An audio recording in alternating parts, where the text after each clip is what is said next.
So, hello, my dear, my friends, my sweet, sweet बच्चों, मेरी प्यारी गुड़ियाओं, मेरे प्यारे गुड्डों, my sweet उछलते कूदते प्यारे प्यारे रैबिट्स। एग्जाम की तैयारी कर रहे हो, गुड, करो। पर अपने माइंड को बेटा सेटल स्थिर करके रखना पड़ेगा, because you know very well the mind is just like a full of water. If it is turbulent, difficult to see anything, and when it is calm, everything is clear.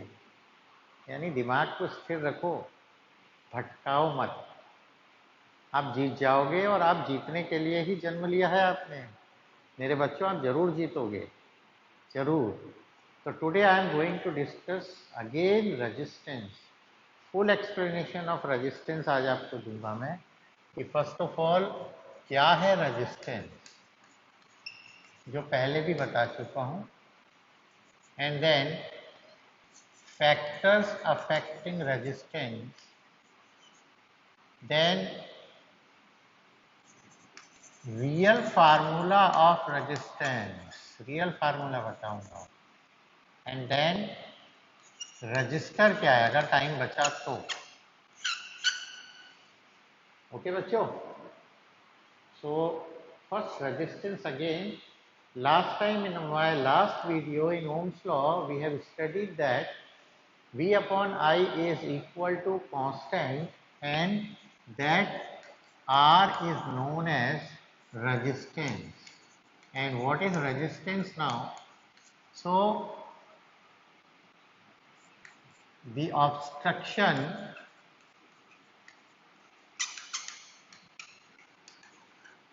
caused by POACD, caused by a conductor in the path of current or flow of charges is called resistance. इतना बड़ा definition है, देखिए मजा आया होगा आपको. The obstruction caused by a conductor in the path of current or flow of charges is called resistance. Flow of charges means electrons and holes also in semiconductors. Okay? या आप कैसे कह सकते हैं एक और डेफिनेशन कि resistance is the property of conductor by which it offers obstruction in the path of current or flow of current. It is denoted by capital R. इसकी SI यूनिट आपको पता ही है, SI यूनिट है ohms. ये symbol है ohms का symbol. याद है आपको बताया था कि कोबरा होता है, कोबरा के यहाँ पर फन पर ओम बना होता है. आप देखिए ओम देखना आप कभी. इसकी dimensional formula also I have discussed in Ohm's law, तो वो मैं अभी डिस्कस नहीं कर रहा. But again I am giving you dimensional formula with new formula. तो मैंने पहला बताया कि रेजिस्टेंस क्या है. सो क्या ये रेजिस्टेंस है? ये रेजिस्टेंस नहीं, ये कंडक्टर है. ये रेजिस्टेंस इसकी प्रॉपर्टी है when you connect two terminals of cell here. आपने दो सेल के टर्मिनल यहाँ कनेक्ट कर दिए, positive and negative. So current flow, but this conductor opposes the flow of current and that property is known as resistance. तो resistance कैसे काम कर रहा है, किस पे डिपेंड करता है, that we have to find. So factors affecting resistance पहले तो आपको ये बताता हूँ. Factors affecting resistance. Factors affecting resistance. So factors affecting resistance means actually physicists they perform number of experiments in order to find कि resistance कब increase हो सकता है, कब decrease. हम क्या resistance ज़्यादा चाहते हैं या कम? कम, तो हमें ज़्यादा करंट मिले ना, हम तो कम ही चाहेंगे ना। तो रेजिस्टेंस हम कैसे कम करें, that we have to find. और मैं आपको एक अच्छी सी बात याद दिलाता हूँ, current is nothing but flow of water. मान के चलो आप कि एक पाइप में पानी फ्लो हो रहा है, तो ये पाइप है, इसमें पानी फ्लो हो रहा है मतलब करंट, और ये करंट को रोक रहा है, पानी को कम दे रहा है। तो कितना कम ये देगा, अगर ज़्यादा कम देगा तो मोर रेजिस्टेंस, अदरवाइज लेस। तो मैं इस पानी को ज़्यादा चाहता हूँ, I want more current. So from experiments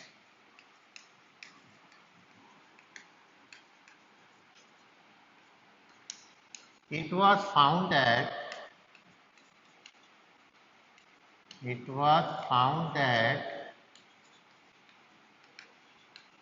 resistance of a conductor, actually we can take material also, but generally we are considering conductor. Why conductor? Because maximum we are using conductor because they are conducting electricity very easily. It means their resistance is surely less. So it was found that the R directly proportional L. It means if length of the conductor increases, then resistance also increases. ये pipe है ये, तो पानी यहाँ से यहाँ तक आ रहा है, अब मैंने इसको डबल कर दिया लेंथ, इतना लंबा, तो पानी को आने में टाइम लगेगा, है ना। It means resistance increases when length of wire increases, resistance increases. Suppose this is the length L and resistance is R, and suppose length is doubled, double कर दी मैंने लेंथ, ABC डबल हो गई, LL मतलब 2L, so resistance is also increases, that is 2R. It means if length increases, resistance also increases. If length is 3 times, resistance is 3 times. Okay. Number 2, R inversely proportional A. A means area of cross section. Area of cross section. ये बहुत बढ़िया चीज है कि ये देखिए, ये pipeline थी और सपोज अब ये वाला पाइप ले लिया मैंने मोटा, तो यहाँ इसमें से ज़्यादा पानी जाएगा और इसमें से कम। It means if area of cross section increases, number of electrons per unit volume increases, so current increases. उल्टा हो रहा है, it means are inversely proportional है। If area of cross section increases, resistance decreases because we are getting more current. Resistance is also depend upon temperature and external factors, but here we are taking only these at a constant temperature कर रहा हूँ मैं। क्या कर रहा हूँ? Resistance of a conductor at constant external conditions, constant external factors like temperature, pressure, strain, strain मतलब elastic strain, etcetera. Okay, फिर से बताता हूँ आपको बच्चों, थोड़ा सा कंफ्यूज कर दिया ना मैंने आपको। देखो,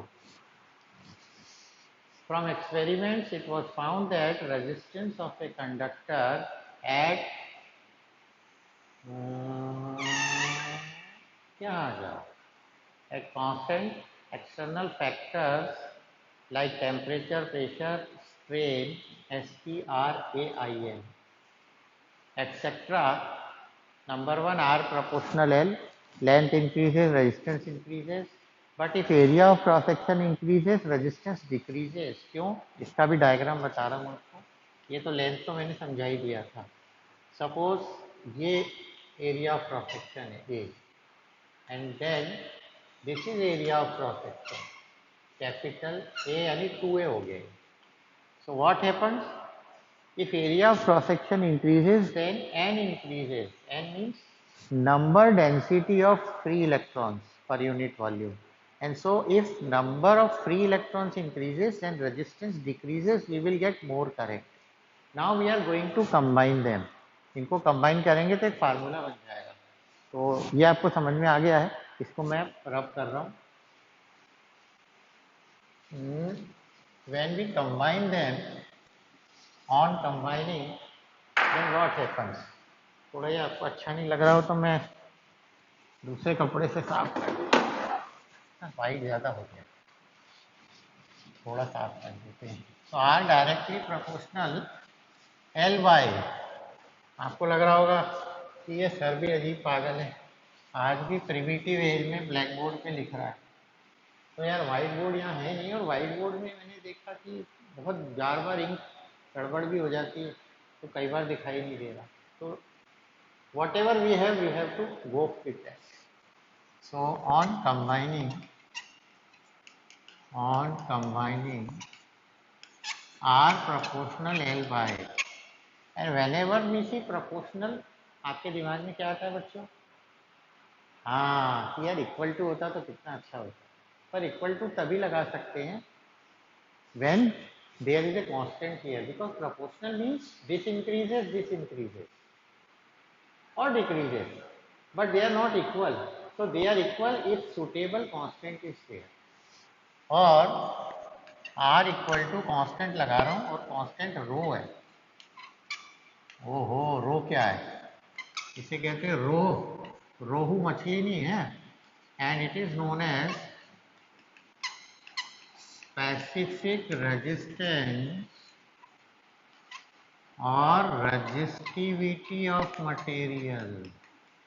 this is very very important मेरे बच्चों, वेरी वेरी इंपॉर्टेंट। ये बहुत पूछा जाता है बच्चों, ये क्या है अभी आपको बताऊंगा। तो आर की वैल्यू आ गई, R is equal to rho L by A. Okay, and afterwards I am going to study, we are going to study rho also. अभी नहीं, अभी यहीं पर हूँ। तो मुझे आर की वैल्यू पता लग गई कि what is the value of R और resistance. Okay, now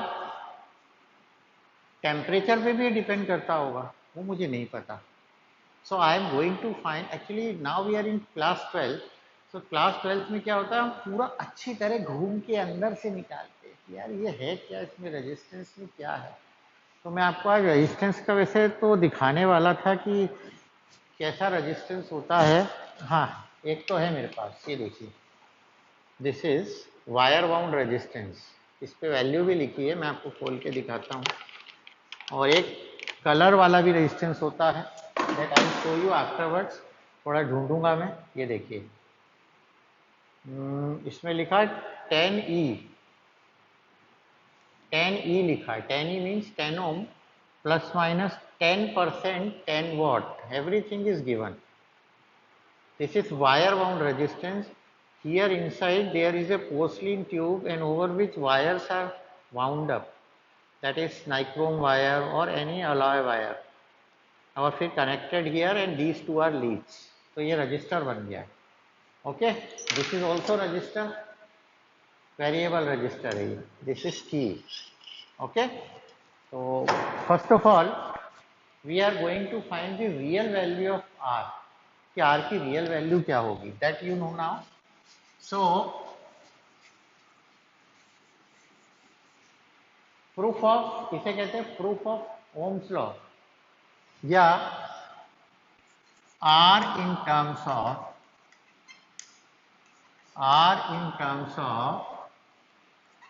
M, L, N, E, A and tau,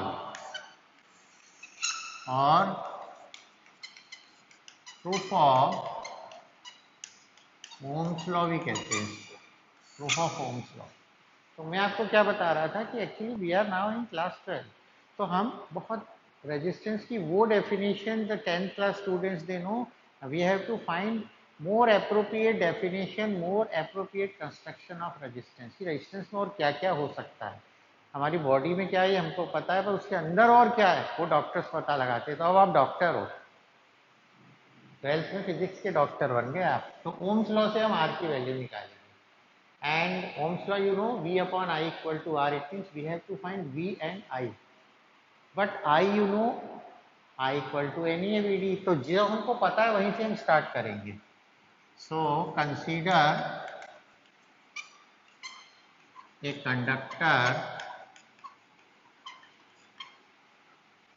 of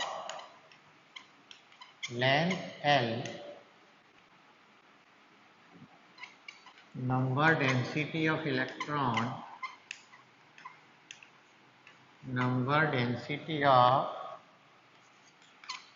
electrons and number density, E charge in area of cross section, capital A. So we know, क्या पता है, I equal to NEAVD, ये हमको पहले से पता है. I is related with drift velocity, and drift velocity formula we know. Actually we have to find Ohm's law यानी V upon I. तो V और I चाहिए, I is we have but V नहीं आया अभी तक. तो यहाँ पर देखते हैं तो VD की वैल्यू रख देते हैं, एंड VD की वैल्यू होती है E टाउ V.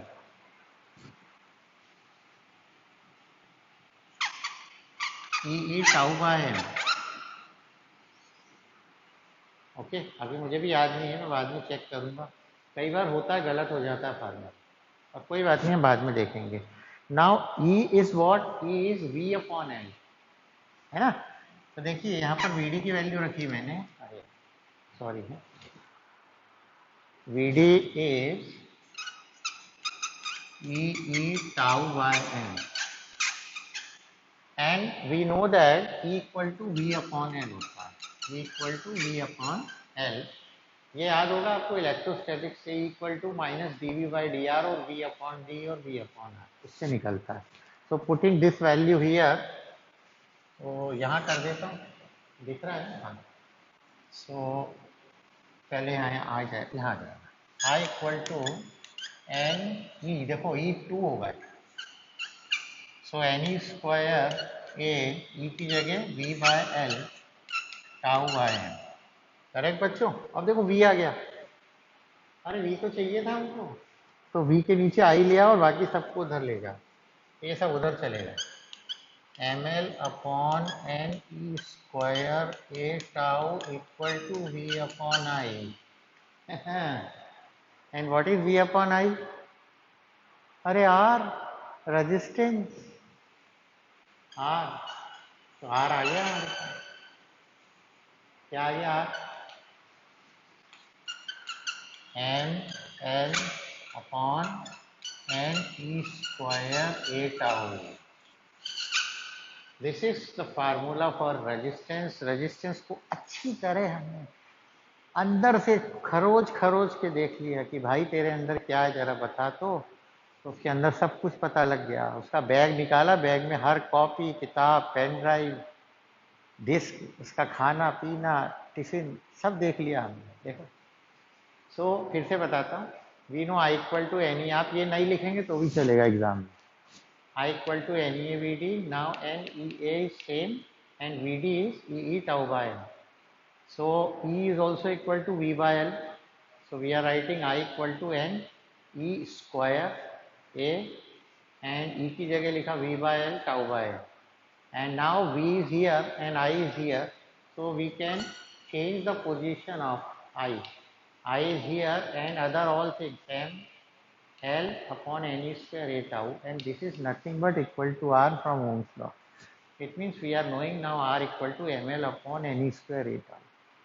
ये असली फार्मूला आया है, बस असली. और इससे क्या क्या निकलेगा देखो. अब आप कहोगे हाँ सर आप सही कह रहे थे. इससे यू कैन इजीली फाइंड, ये मैं मिटा रहा हूँ, कैसे देखिए, R equal to ML upon NE square A tau. So number one, R proportional M. M means mass of charge particle. Mass of charge particle means for proton resistance is more and for electron resistance is less. Number two, R proportional L. आपको पहले ही बताया था, if length of the conductor increases, R increases. याद है? R inversely proportional N. N क्या होता है? n is number density. कई बच्चों को पता नहीं लगता कि नंबर डेंसिटी क्या है, बार बार ये सर चिल्लाए जा रहे हैं। तो नंबर डेंसिटी मतलब होता है number of electrons per unit volume, ये 1/L³, 1/वॉल्यूम, ये अराउंड 10⁻29 पर सेंटीमीटर क्यूब के अराउंड होते हैं, बहुत ज़्यादा होता है। देन आर इन्वर्सली प्रोपोर्शनल ई। अरे क्यों लिखेंगे, ई तो कांस्टेंट है यार। Charge on electron 1.6 into 10⁻⁻19 coulomb, ये तो कांस्टेंट है, कोई फर्क नहीं पड़ेगा वो। एंड ये भी बताया था आर इन्वर्सली प्रोपोर्शनल है।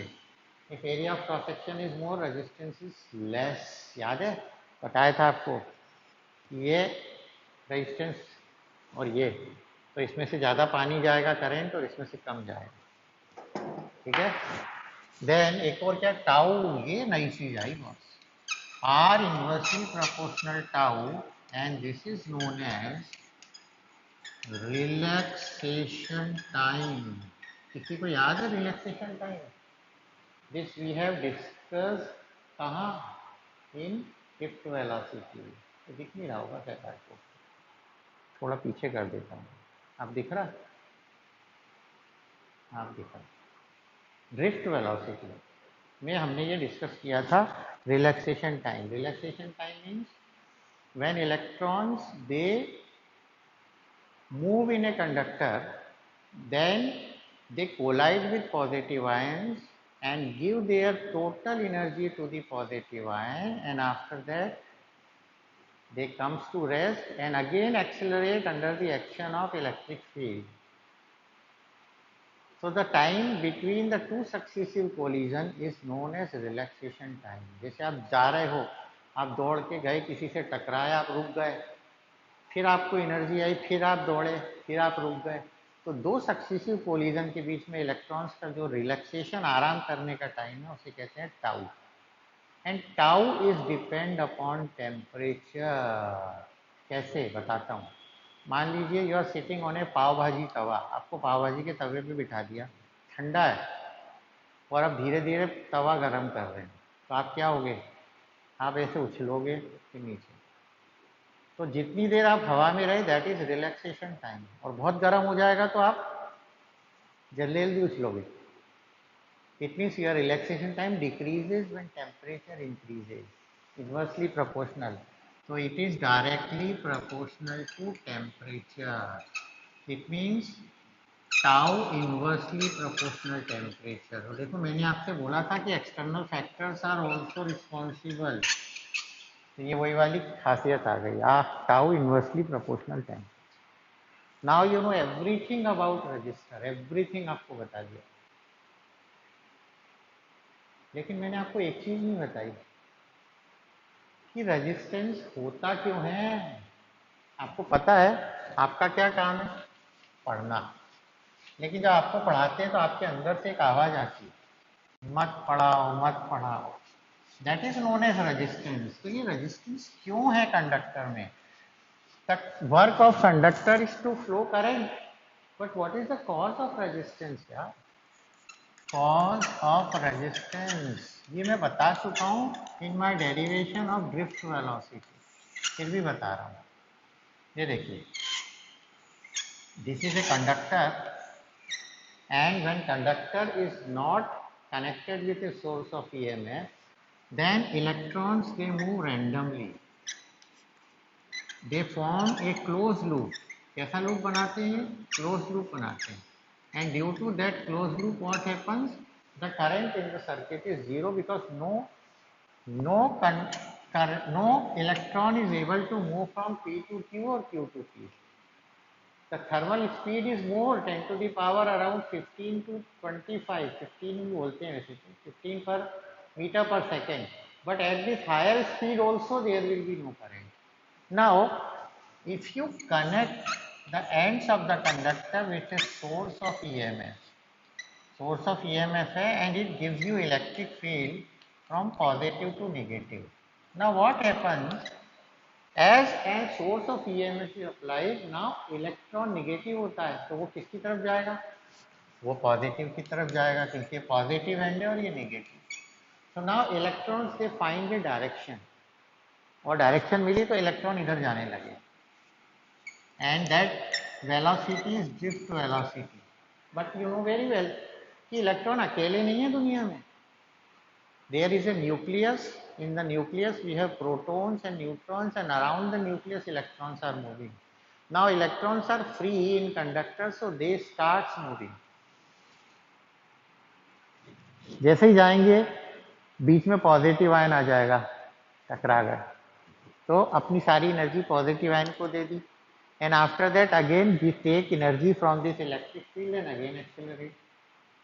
तो इलेक्ट्रॉन पॉजिटिव आयन्स या आयन से टकराते रहते हैं और पहुंच नहीं पाते, टाइम लगता है, and that is the reason of, that is the cause of resistance. आया? अरे मेरे प्यारे बच्चों, आया कि नहीं? जब वीडियो देखो तो शांति से बैठो, साथ में पेप्सी रखो, मत रखो, खैर अभी तो अच्छा नहीं है, कम से कम चाय कॉफ़ी दूध कुछ नूडल्स कुछ पकोड़े ये रखो, आराम से चिप्स खाओ और फिर देखो देखो कितना मज़ा आता है। दुनिया में मज़ा तभी है बच्चों जब आप कुछ साथ में खा पी रहे हो, है ना? ठीक है, तो मैं रीज़न लिखता हूँ, पूरा रीज़न लिख के बताऊंगा आपको, ये मिटा रहा हूँ तो ये बना लिया होगा आपने। So I am giving the cause of resistance, प्यारे बच्चों, even electron move towards positive end of conductor. तो सिर्फ इलेक्ट्रॉन की बात नहीं कर रहा मैं, होल की भी बात करूंगा। होल और पॉजिटिव चार्ज के area they are moving towards the negative end, पर ज़्यादातर हम इलेक्ट्रॉन्स की बात करेंगे अभी कंडक्टर में। So when electrons move towards या drifted towards positive end of the conductor, then they collide with ions. Ions वैसे पॉजिटिव आयंस मेरे को तो अच्छा लगता है और मैं लिख देता हूँ positive ions and gives their total, give नहीं अच्छा लग रहा, सप्लाई करते हैं and supply their total energy to the atoms or ions. Actually atom ही होते हैं जो इलेक्ट्रॉन देते हैं, when they provide electron they become positively charged, क्योंकि नेगेटिव दे दिया तो हम उनको आयन कहने लग जाते हैं। So the collision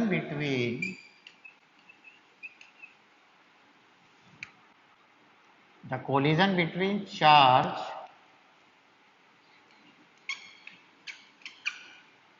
कैसा charge, moving charge, between moving electron और charge, moving electron and positive ions या atoms is the cause of resistance. Okay बच्चों, देखिए the collision between moving electrons और charges and positive ions is the cause of resistance, ये cause है।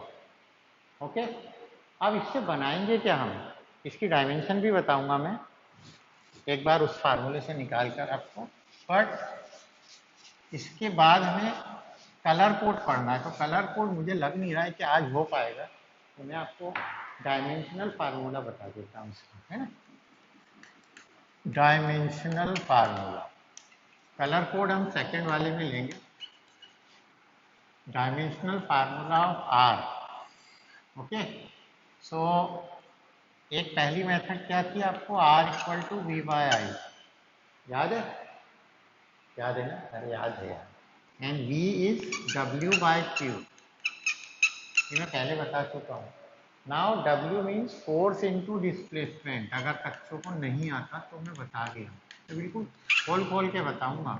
Q मतलब charge, और charge का होता है I इंटू टी। कैसे होता है फार्मूला बताता हूँ, I equal to Q by T, so Q is equal to I into T. Actually dimensions we are finding for with the help of fundamental quantities, and 7 fundamental quantities are there: mass, length, time, temperature, current, amount of substance and luminous intensity. So charge जो है it is not fundamental quantity, so yet it has to be converted into fundamental. Now force कई बच्चों को नहीं पता, तो force होता है mass into acceleration, displacement L होगा। I into I is I square into T मतलब T. Now mass is capital M, acceleration पता ही है आपको L T minus two L upon I square into T. So we will get M L square T की power minus three, and I को बोलते हैं ए। क्या बोलते हैं आई को? ए मीन्स एम्पियर, ए की पावर माइनस टू। ओके बच्चों, this should be the formula. तो आप लोग डायरेक्ट यहाँ से यहाँ डायरेक्ट आ सकते हो, because you know very well how to find. मैंने तो बहुत ज़्यादा सिंप्लीफाई कर दिया है। Now we have a formula of R equal to M L upon N square A tau, and this is the time to find whether that formula is correct और not, क्योंकि जो डायमेंशन इससे आई है उससे भी आनी चाहिए। ठीक है, अभी पता लगा लेते हैं। तो ये मिटा रहा हूँ मैं। ठीक है बच्चों।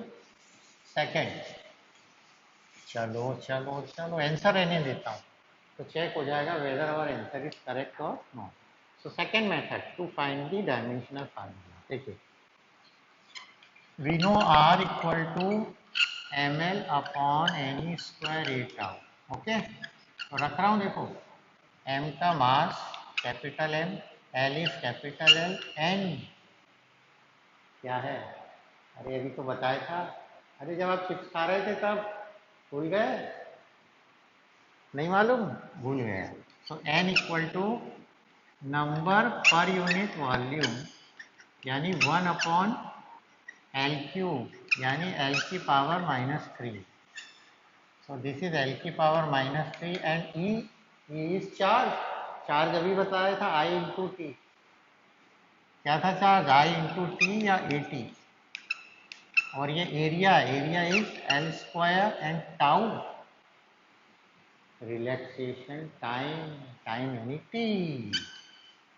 सो आर इक्वल टू एम, ये देखो अभी नहीं करते, एल, ये एल की पावर माइनस थ्री और ये एल की पावर टू, यानी एल की पावर माइनस वन बचा। Okay, into A square T square into T A भी था। नाउ लुक हियर, एम का M, this is L, and minus one ऊपर जाके plus one, L square. T कितने हो गए? टू प्लस वन थ्री, यानी टी की power minus three, and A ऊपर जाके हो गया ए की पावर माइनस टू। तो ये मेरा आंसर आया, और ये मेरा पहला वाला था। देखो बच्चों, दोनों एक्यूरेट आए ना? ये डेरिवेशन बहुत आता है बच्चों। And if you know how to find the dimensional formula of R, you can find easily everything बच्चों, एवरीथिंग, कंडक्टेंस वगैरह सब निकल जाएगा। So R equal to M L upon N square A tau, M का M, L का capital L, n means ये बता दिया एल की power minus three, then e means charge, charge याद है ना आपको? Q is equal to I into T, और ए इंटू टी होता है। सो ए टी का whole square, A is area, area means length into breadth, L square, tau is time. तो फिर से सॉल्व कर लिया, because you all are mathematics and biology genius. तो काफ़ी कुछ बता दिया मैंने, बट रजिस्टर नहीं बता पा रहा हूँ, बिकॉज 34-35 मिनट्स का वीडियो हो गया।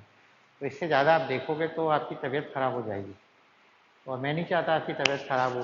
तो बच्चों, आज हमने पढ़ लिया resistance is very very important, it is a property of a conductor due to which it opposes the flow of current in a circuit, right? तो प्यारे बच्चों, अगर वीडियो अच्छा लगा हो तो इस गरीब टीचर पे कृपा करना, सब्सक्राइब करना। सब्सक्राइब करने से आपका बेनिफिट ये है कि when ever I make a new video it just connects with you, आपको मिल जाएगा। और अच्छा लगे तो देखना, शुरुआत में मैं कुछ लाइनें बोलता हूँ, अगर आपको वो लगती है बकवास है तो कोई बात नहीं, आप उसको आगे बढ़ा देना। But in future in your life आपको पता लगेगा कि मैं जो कहता था वो सही था। आप उनको अप्लाई करो अपने जीवन में, आपको अच्छा लगेगा। मैं भी करता हूँ जहाँ जहाँ हो सकता है।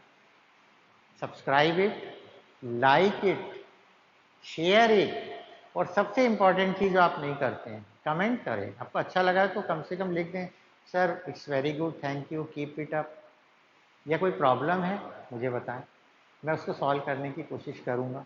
तो अपन ने रजिस्टर नहीं पढ़ पाया है, रजिस्टर इसके बाद अब पढ़ाता हूँ, इसके बाद वाले। तो थैंक यू वेरी मच प्यारे बच्चों, घर पर रहो, खुश रहो, डेरिवेशंस देखो and also do everything. Thank you बच्चों, मेरे प्यारे बच्चों।